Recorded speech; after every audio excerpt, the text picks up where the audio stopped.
Hey, thanks for tuning into the Art of SBA Lending. Today on the podcast, we have Charles Green. Charles is an SVP and Business Development Officer at Harvest Small Business Finance. He has actually been in SBA lending since before I was born. So, needless to say, I think we can all learn a thing or two from Charles, especially how to have longevity in this crazy world that we all work in. So, without further ado, let's get on with the show.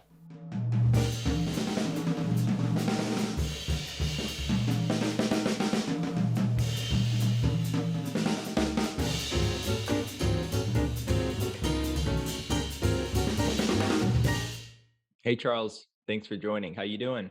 Doing great, Ray. How are you doing? I'm doing good. I have to ask, why are you in your garage?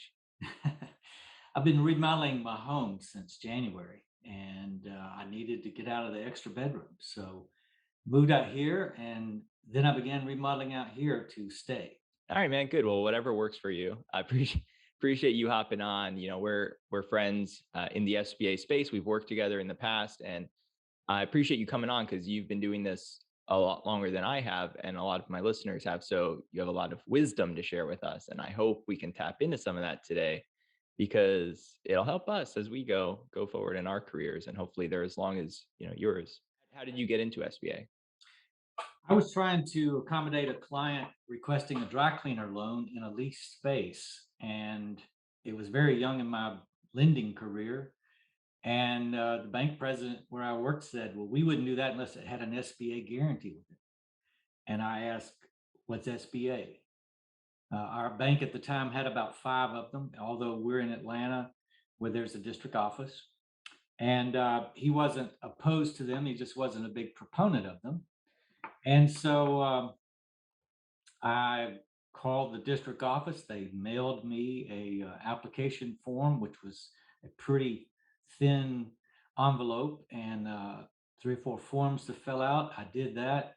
I took my financial statements and all of my analysis and memo, and I drove to the SBA office and presented the loan to a loan officer. Wow. Yeah, Okay, so you were a lending officer at the bank doing commercial stuff and just regular banking stuff, and one day there was a need for SBA. So what was he trying to do with the SBA loan, the client? start a dry cleaner, franchise dry cleaner in a strip mall. Okay, so equipment, Yeah, build out startup costs. Okay. right. And so a little limited on collateral then.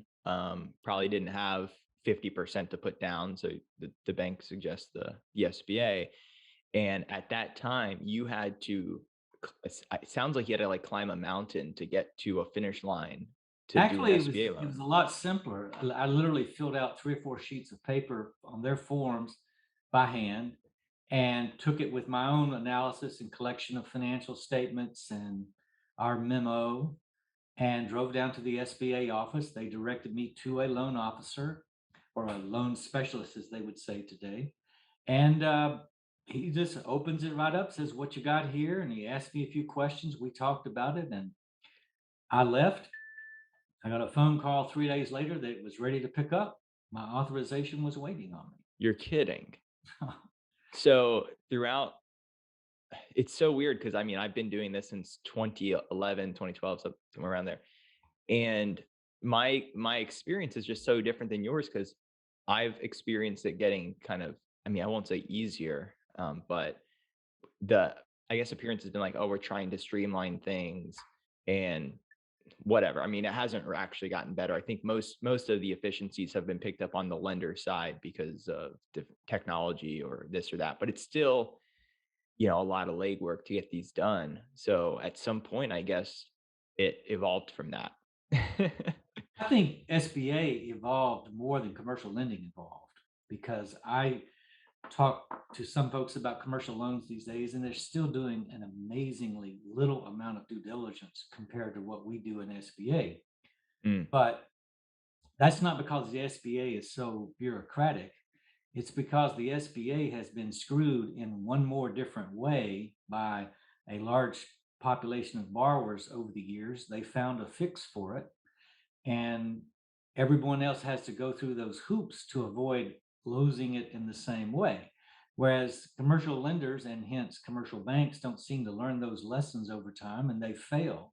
And they have as high of a failure rate with lower leveraged commercial loans as you do with SBA guaranteed loans.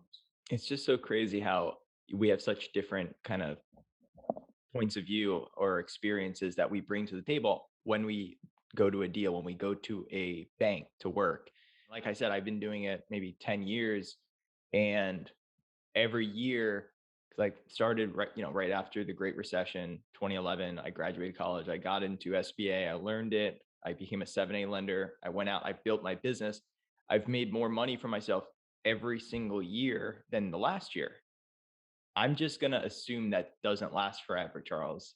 So if we're at the top of a cycle, and I don't even know where we are in the cycle because of how weird it's been, but can you kind of explain these different cycles over the years and how SBA lenders kind of do in those different parts of the cycles? Sure. The the loan I described for you for the dry cleaners was in 1984, which I don't know if one of us was born by then. But Mm-mm. Mm-mm. in the late 80s, 88, 89, we had what was called the SNL crisis, which was, uh, my viewpoint, a direct result of a Congress tinkering with the credit unions to open them up to be able to compete more head on with banks. Credit unions had been started to finance housing, and they wanted to get into commercial business because the loans were larger and they could make more money. So the rules were relaxed, and all of a sudden, a developer could issue a promissory note to a credit union, and that counted as capital. And then that same developer could go borrow money from that same credit union where he owned a large equity interest based on a promissory note. He could take that money and then go develop commercial projects. And it led to a huge real estate recession. And the FDIC and the regulator for the um, credit unions I'm sorry, I say credit unions, SNLs, Savings and Loan Association. They took back an enormous amount of property, which depressed values of housing and commercial properties for several years. Um, I wasn't doing much SBA lending then. I was really just about to get into my first real dedicated SBA job in 2000. I'm sorry, in 1990. But there were trickle effects, and it took a while to rebuild from that. The 90s were great, but toward the end of the 90s, we hit a recession caused by what was called the dot bomb, where Hmm. a lot of startup technology companies were failing. They had raised a lot of venture capital back when, you know, venture capital was driven by men who took risk rather than a bunch of people who raised a bunch of money. And that led to a more of a general recession in the economy, but it didn't really affect small business owners very much because they weren't invested in that market. But following a year or two later, 9/11 occurred, and that led to people who were about to invest to suddenly freeze in their tracks, wondering, is this a world war about to start, or where are we headed? That Right. was the first crisis, which I was aware SBA stepped up and added some incentives to try to keep the economy floating from what they could do, the tools they had. They allowed for a 90% guarantee. Sometime during the 90s, that had been lowered from originally, I think it was 80. It was lowered to, I'm sorry, it was 85. It was lowered down to 75 because of pressure from Congress over the appropriations. And after 9/11, they raised it up immediately to 90% for a period that lasted about a year, which allowed lenders to go out there and stretch a little bit further, help qualify a lot of people, and kept some business going that might have otherwise been put on the side. So throughout these cycles, are there years that, like, if one of these crises happen, or there's a crash in the economy or something like that, does that mean SBA lending increases or decreases, or is that too simplistic of a question? No, it's a great question because it's one of the real advantages is it is counter cyclical. So Mm, if the times are good, banks try to push out and push more conventional loans because they can make good money on that on their balance sheet by holding those loans and collecting a lot of interest and fees and so forth. And when times get tough, they pull back, but they need something to earn money. So they move it, they would move money into SBA, and that way they're not taking capital risk and they're still making good monies. And now, along this period, the secondary market uh, has improved dramatically from, say, 1990 until now. And over that period, we've seen a big expansion, not only in SBA lending, but in the secondary market that supports it. And this decisioning I'm describing might not be as prevalent today, but because there's so many people who don't do anything but SBA lending. But Right. my experience is when money gets tight, SBA is the best lender to go to, and that's where institutional lenders as well as smaller banks will turn to that. Okay, so that is part of why this year has been such a good year for SBA. You have these incentives that makes it kind of more competitive. You have 90% guarantee, which makes lenders want to go out and lend and take more risks. And you have conventional lending pulling back. So when people say like this, in terms of our production isn't going to last, I mean, I definitely with the premiums that we're seeing on the secondary market, I get that. And then I guess with what I just said as well. So even without, I mean, SB has been pretty decent the last, several years, even when the height of the Right. economy. So would it be fair to say like SBA is always relatively pretty good? Like it's always Well, there? certainly, yeah, the crisis years and what follows that is what gives you a lot of boost because there's more demand. But it's during those years, if you're a smart thinking about the long term, you're not just enjoying that party, but you're really trying to foster more relationships so that as you get competition returning, in the form of conventional lending, you've developed some relationships that show that you can perform. It's not a burden on the client, and Mm, hopefully you've honed some skills on how to sell against conventional lending along that. okay. That's good to know. Okay. So you were saying something earlier that I was interested in because you said you were going into your first dedicated SBA role, and this was, I think, in the early 90s. Yeah. And so what was the vibe of SBA in the 90s? What were more institutions starting to change their models and actually specialize in SBA and create teams? Like what was going on? I would say it was still a desert. I mean, I live in Atlanta, one of the most exciting markets uh, in the nation. And in the 1990, just before I accepted this position, it was became known that Atlanta had won the bid for the 1996 Olympics. So we knew the immediate horizon was going to be one of a lot of money sloshing around to plan, both private and for the event. Um, Infrastructure, people building roads, stadiums, housing, gussying up the city, expanding the rail line. Atlanta actually became a hub for the fastest broadband because they wanted to wire it in time to be able to handle the world media being here and broadcasting.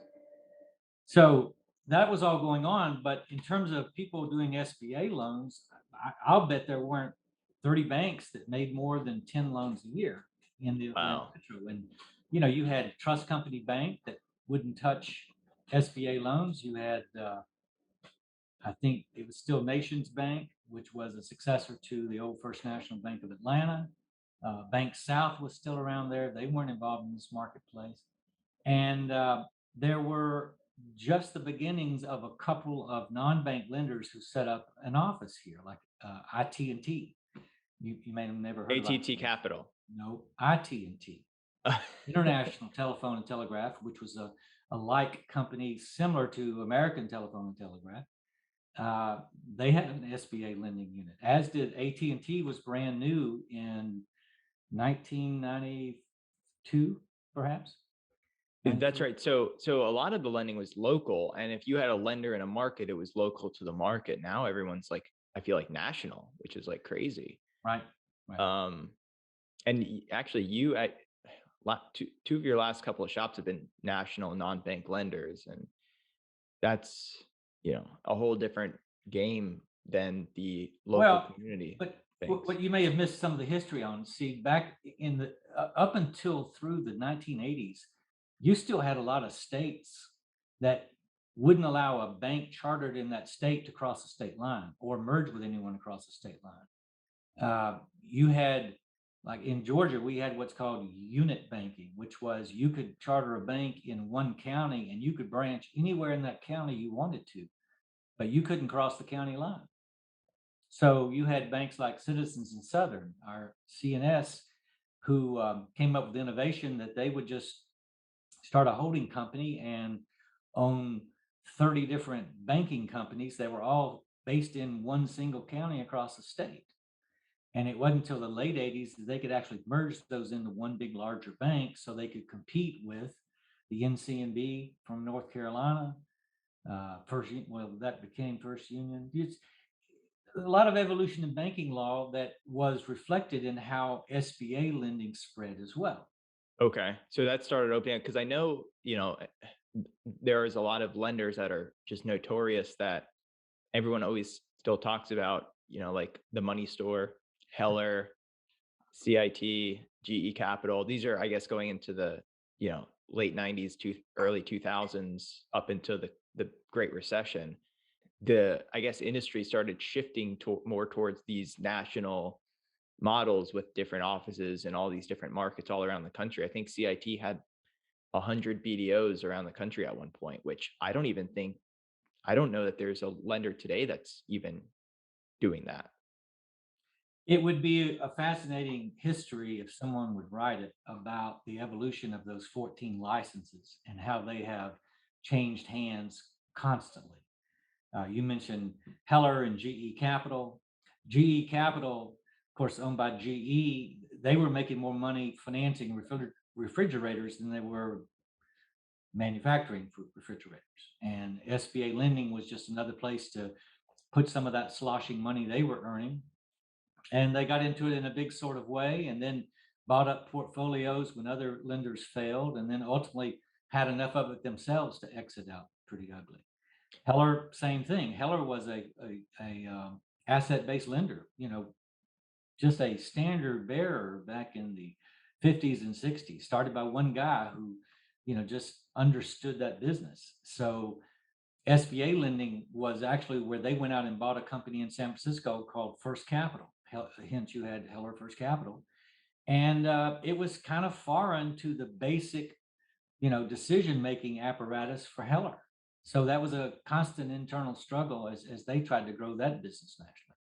Well, let me ask you this. Were you always in SBA throughout these years, or did you ever leave the industry and then come back? When I got that first job in 1990, which was actually in the back room and not out originating, I have not left SBA lending since then. Although from 2010 until 2016, I was trying to make a career in training SBA lenders. Interesting.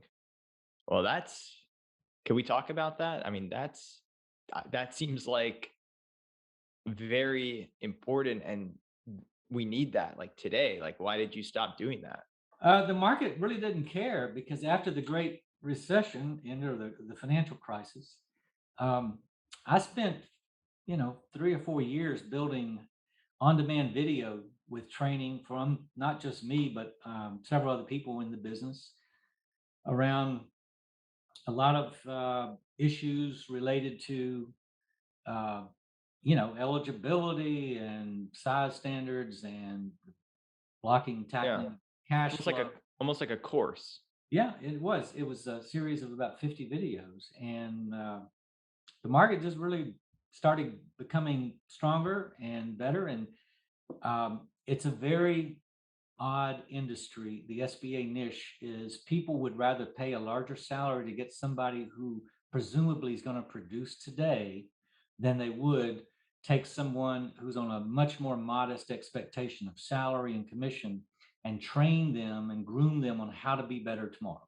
So is that why you started that company to? Yeah, I just figured there was some, you know, the limitations of the banking associations and the very poor offerings of the two or three vendors out there. I won't mention names, but I trained for a couple different platforms on webinars, and they really had no standards other than, will people pay for it? On the sales side, I'm convinced that if you hire the right person and they don't have any SBA experience, you have a better chance of them being a good producer than Over hiring time. someone over time.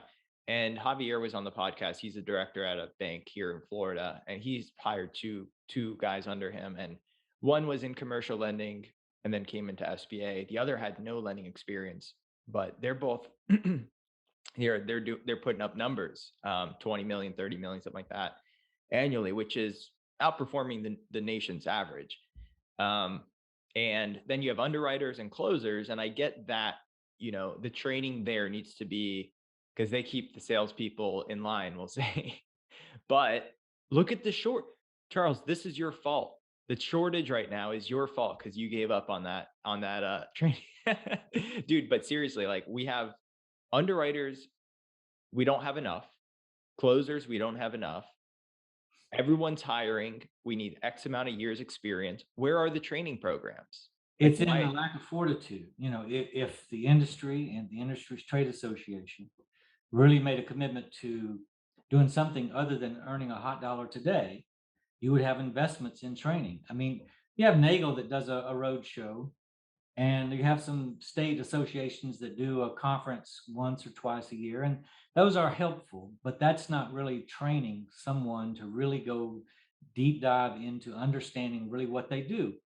And as a result, the cost you have for that are twofold. If you recruit a high performer, someone with a track records that's been putting up that 20 or $30 million of production every year, Mhm. they have a thick pipeline, and you incentivize them with, yet a larger commission cut or a larger base salary, you've just set the bar higher, but there's somebody going to come along after you and just pay them more for that instant gratification.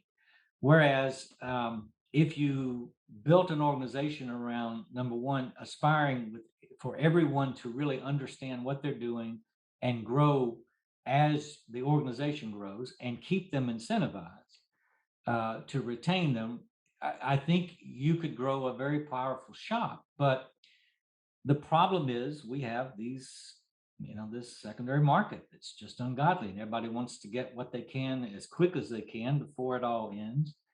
And hence, you've got a money chase substituting for a industry serious about its core product. But you could even argue financially that it would make more sense to train. But Oh, absolutely. so, I mean, can you go through a Nagel course and then on the other side of it, like go to their biggest, best course as an underwriter, let's say. And at the other end of it, can you step into an underwriter role and hit the ground running? Or I don't is the know, training not? but I would say this. I don't know if they test you or not. I do know the industry, and this goes for the banking industry as well as the SBA sub industry, is if you had certifi- certified standards that just sort of said, let these old heads get together and say, okay, here's what you really need to be able to do to validate to me you understand cash flow, you understand and can really talk your way through a financial statement, and you can talk through the analytics of a financial statement. Now that's more than just a managerial accounting. I mean, that really is some analysis and some wisdom that you could build a course around, you could create tests for. Right. Say, you know what, if you are if you're a bronze level SBA lender, based on these 12 tests you have to take, then we'll pay you a base salary of X. But if you're a silver, we'll pay you X plus Y, and create a gold standard where someone who really understands what they're doing, rather than we waste those underwriting resources, we waste those processing resources that are so precious by hiring a bunch of people who throw junk against the wall and waste everybody's time. Hmm. The pre-screening operation in some companies cut out a lot of that noise, but how many loans are submitted versus how many are funded? Right. organization. And that's really a standard that a leader has to measure as to their effectiveness. Okay, so if I'm creating this, and you've probably thought about this way more than I have, because you've been there, but if you had an underwriter and you can recruit right out of college, I mean, I can see us, you and me partnering up with a booth right at one of these career shows. And you get this young talent, they go through this course, maybe it takes 6 months, but throughout this course, they've actually done real life, almost like, what do you call it? Like a deal. Like they've made credit memos, and the credit memos have been audited based on real deals, but like fake, like financials, whatever. Right. So Case then study. yeah, exactly. So then you come out on the other end and you're an underwriter, and a shop can pay you 60 grand or whatever, versus 100, 110, whatever it is. And you could be hungrier, you could be more energetic, and you could be more grateful that you have a job right out of college after the 6 month thing. And it could lead to this long term, I'm going to stick with this company versus, every 2, 3 years you're turning over. And financially, that makes more sense. No? Absolutely. I'll tell you an interesting little sidebar story like that. I taught an SBA lending course at Stonier Graduate School of Banking, which is put on by the ABA. And it was an elective class, which most of their 3 year classes, third year classes are. And I had people from the FDIC and Federal Reserve in the class, as well as a smattering of bank underwriters, bank business developers, yeah, all different personalities along the food chain who were just taking this course. And since I had like 3 or 4 days of classroom, I actually had a case study both based on 2 different loans that I had managed, and I passed them out and had the room divided into groups, and one group would present their deal to the other side. So this is the decision maker, and this is the group pitching it, and then they reverse roles. And the Hmm. interesting thing was the weakest deal, which wound up failing, was advocated most strongly by the regulator members of that team, not the banker. Huh. The bankers sort of dismissed it early, but it was the regulators who took that case. And just a very interesting exercise. When you put yourself in someone else's shoes, you gain a different perspective. That's so true. We had a BDO on, the episode aired last week, and he was an underwriter, and then he went to sales. And then I said, "Did that change the way you look at a deal?" And he said, "Actually, yes." He was analyzing. He said, I was just analyzing the crap out of the deal as an underwriter, and when I went to sales, I was doing the same thing, and then I realized I don't have any deals in my pipeline. Like I need to change the way I'm looking at these things. Hey Charles, can we talk? Can we get back to sales here? I want to ask you a couple questions before we have to sign off. As BDOs, we get a lot of our business from referral partners, right? COIs, whatever you want to call them. And I mean, now that I've been doing this for about 10 years, I have probably two that have been with me for like, well, I have probably five that have been with me for more than 5 years. There are a couple since the beginning, but like there's been tens that have sort of turned over, not for any particular reason, but I'm just trying to understand the cycle of these referral relationships. Cause I would think for you, having done this, you'd have, 1,000 referral sources sending you deals every day. But like, why do they turn over sometimes? Or like, what just happens? Can you speak on that and explain to me what that's going to look like for me over the next 30 years? Yeah, I think it will always change, and lots of reasons behind that. One of my best referral sources quit being a real estate agent and became a builder. Okay. I've had a referral source die. Yeah. Um, that happens more frequently at my age than perhaps it does your age. Plus, in many of those instances, you're a hero until one deal goes astray.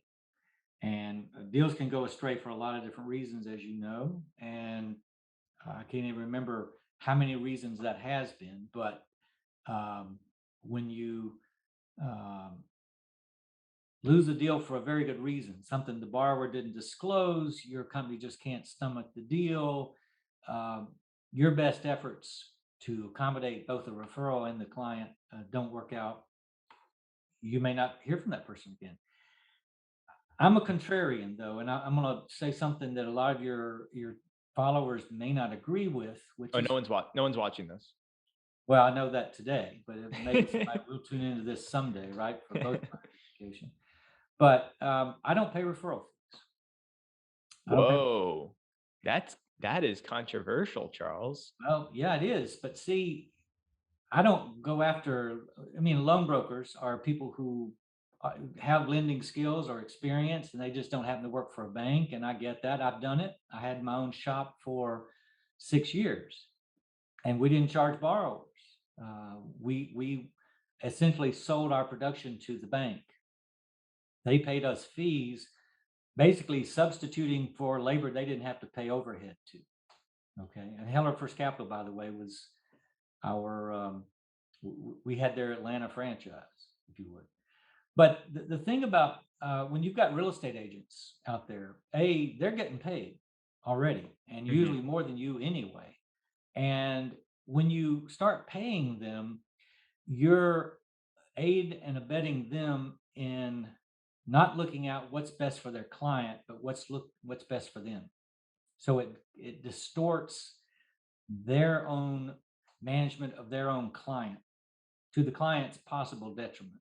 I mean, maybe my rate and term or my approval process is superior to yours, but you'll pay a referral fee. So the agent guides them to you, and that may not be as good of a deal for the client as I might have given them. But that Well, consideration never that's reached the true. client's ears. That's true. I mean, I called a broker the other day, and he went right to referral fees, and this was a business broker. So they're making upwards of 10, 12% on a deal. Of course, it's different.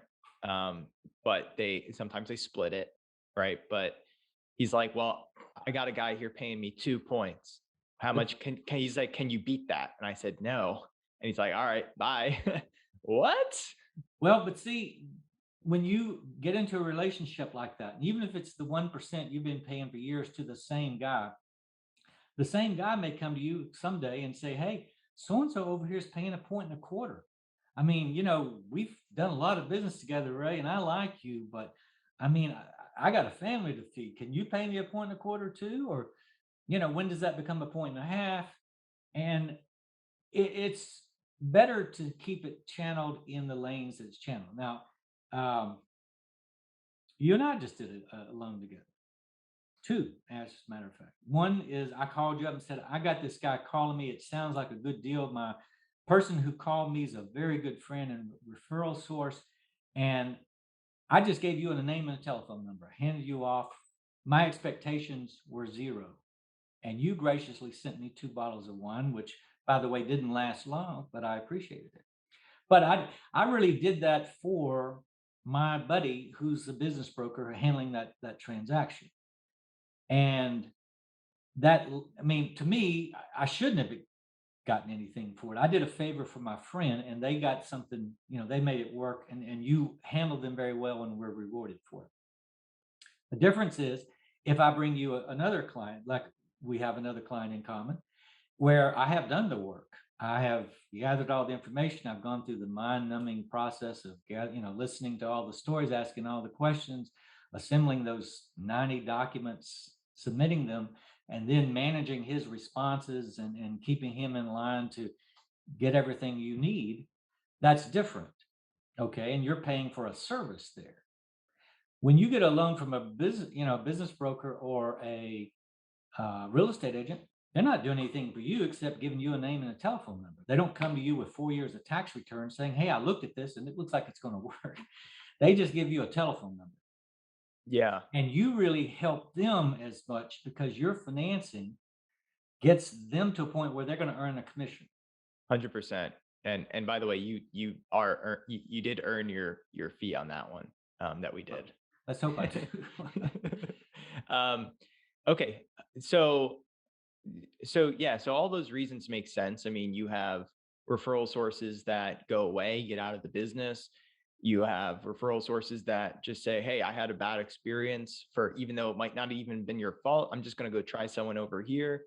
Um, and then it is more competitive too over the years. I feel like today is as competitive as it's ever been. And you have lenders from all over the country. I mean, I have lenders even from within my own company that call on brokers or talk to people that are in, my backyard. And it's all through LinkedIn, a lot of that, and vice versa. I'm Right. probably talking to people that are in their states, and that just creates a really competitive advantage. So, creating those relationships it's harder today, right? I think it is, but on the other hand, maybe it isn't. And my advantage is the longevity of my career. I don't think um, you and I shared a little cartoon I sent you about why old men don't get hired is because of their honesty. And I think honesty is the one advantage I have, and because of cash flow skills and the many, many, many failures I have, which were lessons learned that I brought with me. I can pretty much sum up a deal very quickly and let the borrower and the broker know whether or not I believe this deal can fly, and as importantly, why it will or why it won't. And if it won't, I've always been willing to help them figure out what they need to do to become eligible or to become, to the point where they will be financeable. And often, that means they'll be back to me in 6 months or 12 months. Sometimes it means I hear about they got a loan from somebody else doing exactly what I told them to do 2 years ago.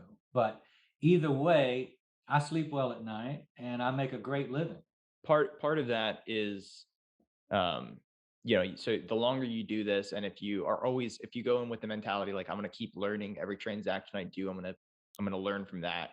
And then you get to the point where you're at, where you're coming in like an advisor. And when you're choosing a bank to work with, the BDO is kind of like the X factor, because there's people that worked with me when I was 23, and I'm glad and thankful they gave me a shot, but I didn't know what I was doing.